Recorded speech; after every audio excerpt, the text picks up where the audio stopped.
Welcome into Real Pod Wednesdays. I'm Dan Hope. He's Andy Anders, and we are joined by a very special guest today as the new president of The Ohio State University, Ted Carter, is here with us. Ted, thanks so much for taking the time. Yeah, thanks, Dan. Andy, good to meet you guys. I'm a follower of the 11 Warriors, so I'm a fan and I read you guys. Yeah, we see a lot of sports memorabilia here in your office. You've got a Miracle on Ice jersey, Ohio State basketball, all kinds of stuff. Just what does sports mean to you? Well, like a lot of young kids, I grew up playing sports. Not that far from here in a small rural town in Rhode Island. My dad was a hockey player, played at Providence College. My mom was a basketball player in high school. So, sports were really important to our family. And I grew up playing a lot of different sports like most kids. I played baseball, I ran track, I played soccer. And before I was 3 years old, I was on ice skates. And we lived on a pond in Rhode Island, so I started skating at a very early age. I skated better than I ran. And then I played all the way through high school. I played a little bit hockey at 13 in Canada when I thought I was going to be really somebody in hockey. And then I stopped growing like the rest of my peers. But when I got to the Naval Academy, I tried out for the hockey team, made it as a freshman, and played all 4 years, was a team captain in 1981. And sports was partly the reason I stayed at the Naval Academy, not knowing what I was getting into if I was going to graduate, which I did. But more importantly, it taught me the concept of team sports. And most of my life, whether it was in uniform or even in higher education, has been centered around things I learned in sports, particularly team sports. You've been here for 6 months now. Just what have your first 6 months on the job been like? It's been awesome. This is one of the largest, most complex organizations, let alone in higher ed, not only in the state of Ohio, in the country. I mean, you think about it, we're an organization that has 66,000 students, 35,000 faculty and staff. You think about just the parents groups, the alumni, 608,000 strong. Our fan base, which according to Ryan Day tells me we've got over 12 million fans. I think we could probably triple that. So it's exciting to be here, to know that we have such impact, such influence, not only in the state of Ohio, but across all Division I athletics, and quite frankly, in higher education for the entire country and the world. Can you dive a little more into how your athletics background shaped your approach as president? I was a reluctant university administrator. I grew up flying fighter jets, rebuilding aircraft carriers, operating aircraft carriers. So as I was into my mid-50s and the head of the Navy asked me to go run the U.S. Naval War College up in Newport, Rhode Island, I had to say, that's not me. How am I supposed to do that? So they thought I was a different approach because of my operational background. And so when I took that leadership skill up to Newport, Rhode Island, that's when I started to think about this is the ultimate team sport. Higher education is a team sport. And then, of course, I got to go to the Naval Academy, a historic Division I sports program, great football program. And I was involved with Chet Gladchuk, the athletic director, right away. I ended up serving on the NCAA board while I was a superintendent or president of the Naval Academy. So, it's all part of the overall mission at a place like the Naval Academy, but it's also what I like to call the front porch of a university like the Ohio State University. It's important. It's not just what the front-facing or the fun part of what people think about the university. It helps define our brand, our culture, and it's part of what attracts some of the best student athletes in the country to want to come, be here, get their degree, but compete. We're in the Block O, and that excites me still. You came in here at a time of transition, Gene Smith, in his final 6 months as athletic director. What's it been like just working with Gene during these first 6 months? Well, just about anybody in the country that's involved in athletics at the university or college level knows Gene Smith. He's an icon. He will be remembered as arguably the definition of what an athletic director can and should be. At a land-grant R1 research university like we are here at Ohio State. Interestingly, I got to meet Gene Smith my first football game running the U.S. Naval Academy. So that was in 2014. Our very first game was at Raven Stadium. And there we are. We're playing the Ohio State University. We had played them some years earlier, a game that Navy almost won. And a lot of Ohio State fans will remember that. They're very happy that one went the right way. And when I got to the Baltimore Convention Center, I was supposed to be addressing about 2,000 Navy fans. And when I walked into the convention center, the whole place was packed in scarlet and gray. And there's Gene Smith. And we kind of chuckled about it. But I got to get on a stage and address the Buckeye faithful. And this is what I told him. I said, with Gene Smith standing right in front of me, I said, you're thinking you're going to come in here and play a school with 4,400 students when you've got 55,000 on your campus. You've got 36 Division I sports, but we got 35. So we have over 1,000 student athletes. And the one thing you're going to know today is Navy will never quit. And we were leading at halftime in that game. Now, the laws of physics eventually took over. Ohio State won handily.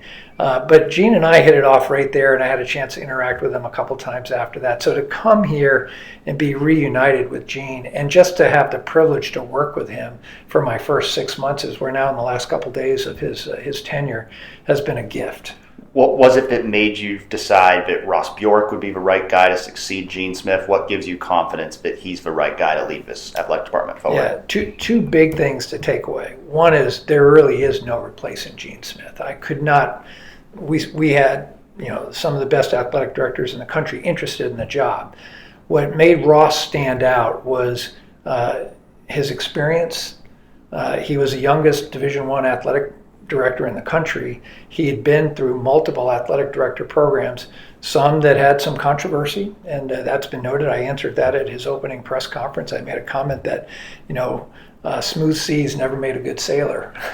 And, Ross had been through some rough seas, and I thought he handled things about as well as he could. And Ross has a view of the changing landscape of college athletics, and we're going to need that kind of leadership. I mean, as we're sitting here doing this conversation, something has probably just changed again in college athletics, and Ross is that leader that's going to help guide us through these next multiple chapters that we're going to have. One of the biggest changes coming up here is revenue sharing, and of course, this year operated at a deficit for the athletic department. Obviously, some of that has to do with fewer home football games. Yeah. But how do you strike that balance in terms of revenue generation, in terms of revenue sharing coming up? Like, where do you see things fiscally for the program? Well, a couple points. As you said, a $10 million deficit. It was expected, only 6 home football games that year. And actually, that's not that bad of a deficit, considering that on many years we have 8 home football games. So I have no doubt we'll be able to recover that. From the beginning of where we saw where athletics was going, and we knew we were going to get into this revenue sharing model, which we did support. And of course, it hasn't been settled yet, but we would expect over the next few months it will get to that. We made one big bold statement, and that is we're going to maintain 36 Division I sports. I mean, I watched during COVID what schools like William and Mary and Stanford went through. Even in the state of Nebraska, which happened before I got there, the University of Nebraska at Omaha had cut football and wrestling at the Division II level to move into the Summit League, heavily criticized at the time. As I've watched college landscape think about what it means to maintain these sports, it's important once you get them to do everything you can to hold on to them. You don't want to lose that. It's too important to the student athlete. So we've made a declarative statement that we're going to hold on to that. Now, having said that, we've also got to look at what generates revenue. So for us right now, it's football, men's basketball. On occasion, women's basketball can be a contributor there. And we've just got to make sure that we maintain, even with this revenue share model, that we can do everything that we can to be self-sufficient. This program has been self-sufficient, and we anticipate it will be self-sufficient going forward. And I would argue, if you look across the entire landscape of college football, you're going to find only maybe 3 to 5 programs that are going to be able to say that in the next model. Obviously, the last few years of NIL, Gene Smith has often used the term Wild West. It's been kind of chaos. In your opinion, do you think this revenue sharing model can fix some of the problems that have been around the last few years? It won't fix itself. It sets up a situation where we can actually put some more rules and guardrails around NIL. Reduce the third-party collectives, bring it inside, control it. But then more importantly, for senior administration, whether it be at the conference or even at the NCAA level, it's got to be monitored, and there's got to be rules put in place. Otherwise, we'll still be the Wild West. What do you look at as maybe other changes that need to be made in college sports? Well, I think instead of talking about what other changes, I think the more important piece is what should stay the same. I mean, does revenue share mean that college athletes are now professionals? Does it mean that they're employees of the university? I would argue that we do need to do everything we can at the NCAA level, and our members of Congress that may be writing laws to help define what student athletes are going to be. We've got to maintain the student athlete part. What has to be the attraction for somebody to come and wear a jersey for Ohio State still has to be to get a degree here. And we've been really, really successful at that. I've enjoyed that at every academic institution I've been. Division I athletes graduate at a higher rate than anybody else. We have the same thing here. I mean, our football program graduated with the highest grade point. Our graduation rate going over some number of years is only one other school in the country. That was Harvard. I mean, talk about some interesting bragging rights, right? So those are things that we should be proud of, and we should make sure that we don't lose that. So I'm a big supporter of making sure that as we go through this revenue share model that we don't lose the concept of the student athlete. You know, where teams are going to go, conferences, who's in what conference, what the NCAA relationship's going to be with college football, the college football playoff. It would all be speculation here. But I think the one thing we can say is it's going to change. There's going to be change. And we're going to have to be reactive. We're going to have to be thinking ahead. We're going to have to be strategic in order just to be able to maintain our 36 Division I programs and yet still continue to be able to compete and win in our football program. What do you think has driven that academic success for the football team, but for the athletics department as a whole? I think it's cultural, and I go right to the leadership at the top. I think Gene Smith should take great credit in that, and then driving that through their coaches that this is something we care about. You know, our faculty representatives that are in support there, they're also doing a great job. So there's a team of support. And you make sure our student athletes know that when you come here, you're not coming here to just play a sport. You're coming here to get a degree. Not everybody's going to go be a professional athlete. In fact, very few. And all of them are going to go on to be very successful in life because they came here, they got a degree here, and it wouldn't be because we taught them what to think. We taught them how to think. And then you complement that with what they learn on the field, on the ice rink, on the court, or in the pool. It's going to make them successful in life. Obviously, you know, athletics aren't your only job, of course, as university president. But with all this change going on and with how integral athletics is at Ohio State, as you mentioned, how do you strike that balance between your duties there and your other duties to the university? Yeah, it's a really large, complex organization. I try to practice this for people that will say, well, you're a university president. What do you actually do? And of course, the first thing I'll say is, well, I don't actually do anything. I hire a lot of talented people to do all the really hard work. Now that's a little bit of tongue in cheek, but we really do have a lot of talent here. And where we do have positions to fill, we're attracting some of the best talent in the country. So in some ways, I'm really a talent manager. But I also have to tend to what I call the circles of influence. And there are a lot of them. And they don't all have the same weight or gravity.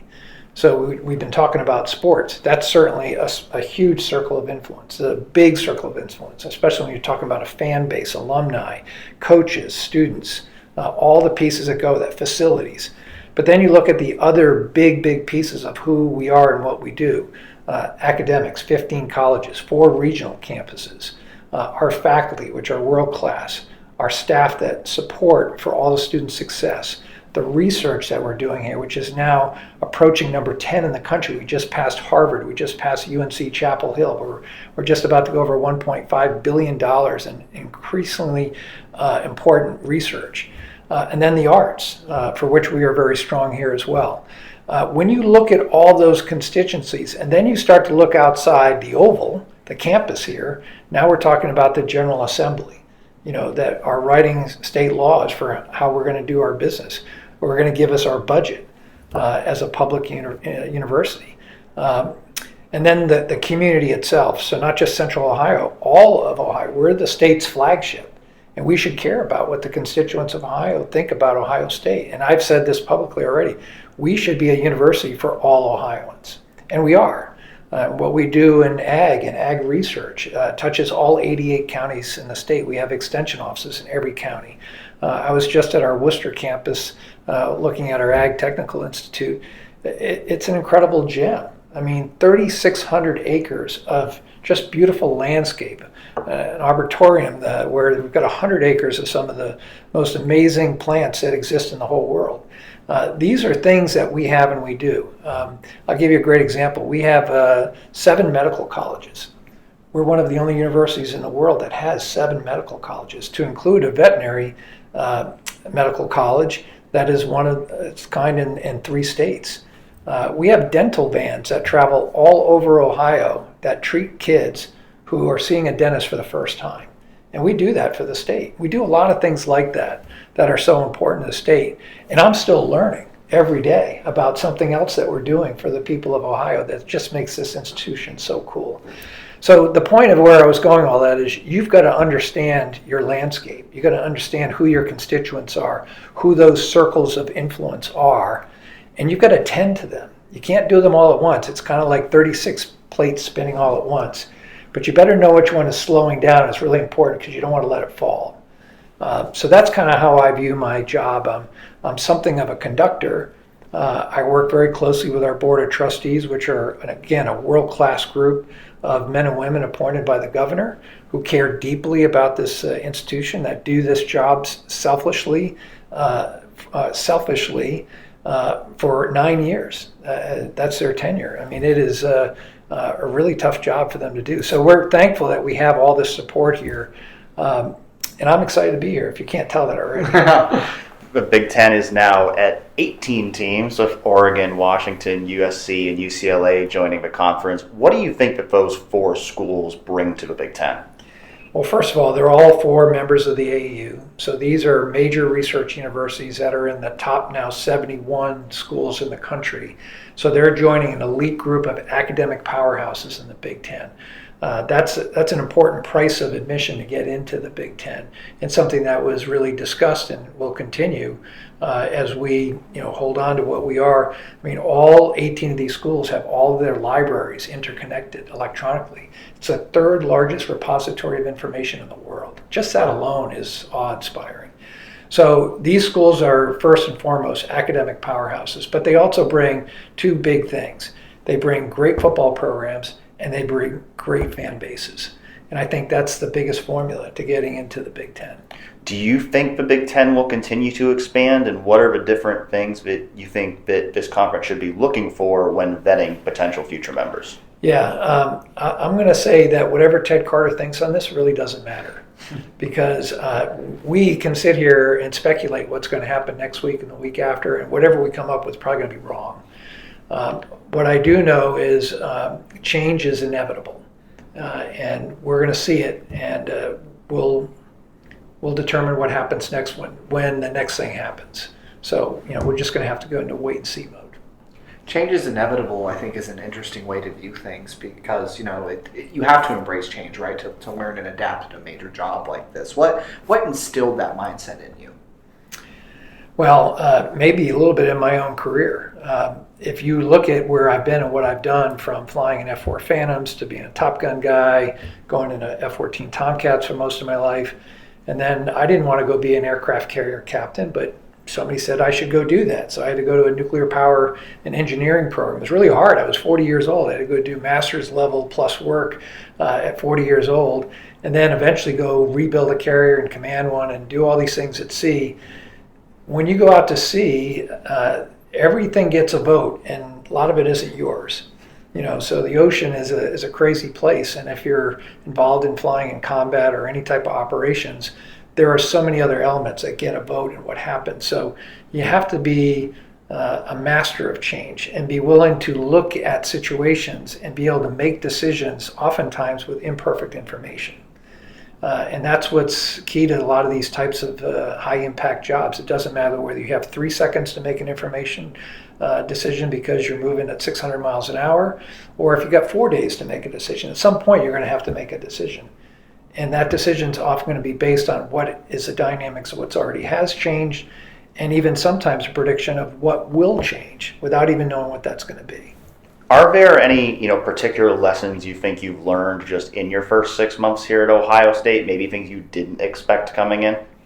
A couple of things. One is everybody in the state cares about Ohio State. Now, if you live here in the Buckeye State, you probably already know that. I came in here sort of expecting that, but as I get around, there's a different level of interest in Ohio State than any place else I've ever been. People care about Ohio State, and not just sports. They do care about that too, but it's everything. I think because I've been so many places and I've seen so many different things, I've evolved to be, if we were sitting here doing this interview when I was 25 years old and I had just graduated Top Gun, I probably would have told you I knew just about everything about anything. That's kind of what happens when you go to a school like that. The longer you're around, the more you realize you don't know everything. So when I'm in front of a group of professionals over any topic, the first thing I remind myself every time I go in the room is, I will not have the answer, and I'm not the smartest person in the room.